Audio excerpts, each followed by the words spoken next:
రాష్ట్రం విడిపోవడానికి కారణం గోదావరి జిల్లాల పచ్చదనమేనని ఆ శాపం గోదావరి జిల్లాలకు తగిలింది అంటున్నారు AP deputy CM Pawan Kalyan.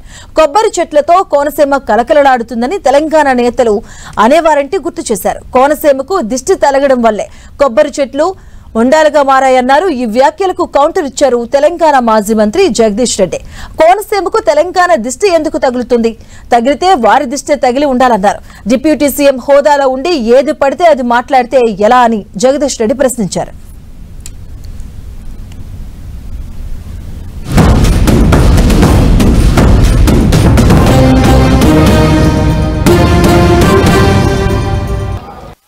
రాష్ట్రం విడిపోవడానికి కూడా కారణం గోదావరి జిల్లాలో పచ్చదనమే.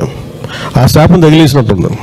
ఈరోజు గోదావరి జిల్లాలో మొత్తం కొబ్బరి చెట్లతోటి తెలంగాణ నాయకులంతా అంటారు కొబ్బరి చెట్లతో చాలా ఆనందంగా ఉంటుంది, మీరు ఏమంటుందని పచ్చదనంతో చాలా బాగుంటుందండి. ఈరోజు కొబ్బరి చెట్లు ముండలు కూడా లేవు, అంత దిష్టి తగిలింది కోనసీమకి. ఎవడన్నా పోయించండి హైదరాబాద్ నుంచి ఆడికి తగిలితే వాళ్ళ దృష్టి తగులుతుంది, కానీ ఆడికి పోనే దృష్టి ఎక్కడ తగులుతుంది ఏం తెలియదు.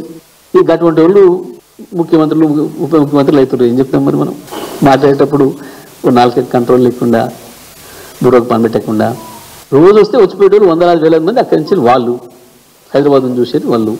ఏమంటే మనం నర దృష్టి పడింది అని అంటాం చాలా విషయాలలో.